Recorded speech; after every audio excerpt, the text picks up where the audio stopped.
Beauty and beast. एक समय की बात है, एक व्यापारी अपनी 3 बेटियों के साथ रहता था। व्यापारी को अपनी तीनों बेटियों से प्यार था।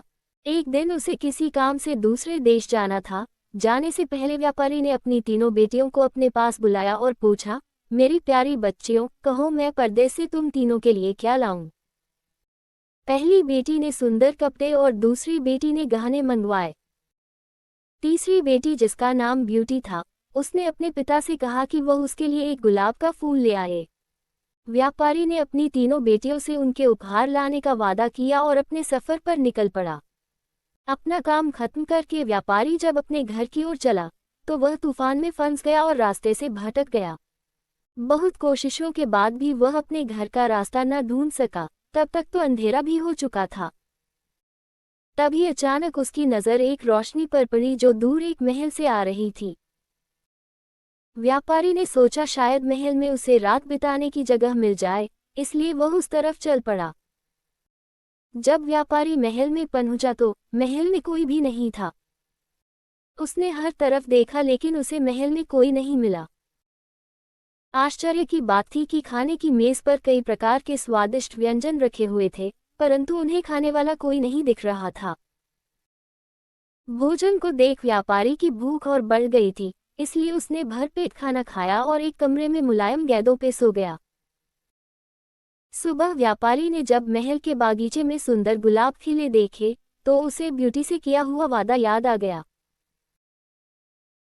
उसने एक फूल तोड़ा और घर की ओर जाने लगा। तभी वहां एक भयानक जीव प्रकट हुआ और बोला, मैंने तुम्हें अपना भोजन खाने दिया, अपने मुलायम गेंदों पर सोने दिया और तुम मेरे ही बागीचे से गुलाब तोड़ रहे हो। तुम्हें इसकी सजा भुगतनी होगी। व्यापारी बहुत डर गया था, कांपते हुए बोला, मुझे माफ कर दो, माफ कर दो मुझे मत मारो। ये गुलाब मैंने अपने लिए नहीं तोड़ा, अपनी बेटी के लिए तोड़ा था। मैंने अपनी बेटी से वादा किया था कि मैं उसके लिए गुलाब का फूल लाऊंगा। ये सुनते ही राक्षस ने व्यापारी से कहा कि वह एक शर्त पर उसे छोड़ेगा, उसे अपनी बेटी को महल में भेजना होगा। डरा और घबराया हुआ व्यापारी अपनी बेटी को भेजने का वादा कर वहां से चला गया। घर पहुंचकर व्यापारी ने अपनी बेटियों को सारी बात बताई और ब्यूटी से माफी मांगते हुए कहा, अपनी जान बचाने के लिए मुझे उस समय कुछ समझ नहीं आया और मैं राक्षस से यह वादा कराया। मुझे माफ कर दो ब्यूटी, अपने स्वार्थी पिता को माफ कर दो। ब्यूटी ने अपने पिता के गले लगते हुए तसल्ली दी, आप बिल्कुल परेशान ना हो पिताजी, मैं आपका किया हुआ वादा जरूर निभाऊंगी। ब्यूटी जब महल पहुंची तो बहुत घबराई हुई थी। राक्षस का भयानक चेहरा देखकर वह बहुत डर गई, लेकिन राक्षस ने उसका खुले दिल से स्वागत किया। राक्षस ने उसे रहने के लिए अपने महल का सबसे अच्छा कमरा दिया और जब ब्यूटी आग के सामने बैठकर कढ़ाई करती तब राक्षस उसके पास घंटों तक बैठा रहता और उसे निहारता रहता। धीरे धीरे दोनों को एक दूसरे का साथ अच्छा लगने लगा और वे अच्छे दोस्त बन गए। अब वह दोनों सारा दिन एक दूसरे से बातें करते और खुश रहते।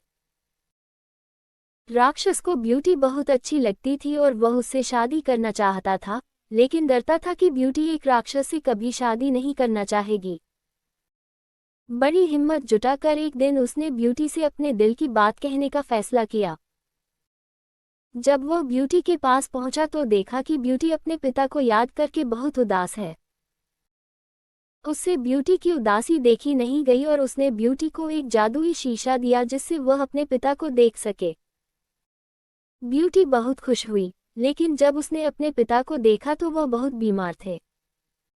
ये देख ब्यूटी ने राक्षस से अपने पिता से मिलने की इच्छा जताई। राक्षस ने उसे पिता से मिलने की इजाज़त दे दी और 7 दिन में वापस आने को कहा। ब्यूटी ने तय समय में आने का वादा किया और अपने घर चली गई।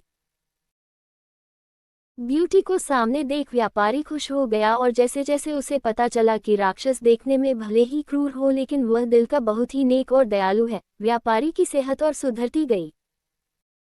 परिवार से मिलने की खुशी में 7 दिन कब निकल गए, ब्यूटी को पता ही नहीं चला। एक दिन ब्यूटी ने सपना देखा कि राक्षस की हालत बहुत खराब है और जल्दी ही मरने वाला है। अगले ही दिन वह महल वापस आ गई और उसने पाया कि राक्षस बगीचे में बेसुध पड़ा हुआ था, जैसे वह मर चुका हो। ब्यूटी उसे देखते ही रो पड़ी। तुम मुझे छोड़कर मत जाओ, मैं तुमसे बहुत प्यार करती हूँ और तुमसे शादी करना चाहती हूँ। मैं अपनी सारी जिंदगी तुम्हारे साथ बिताना चाहती हूँ।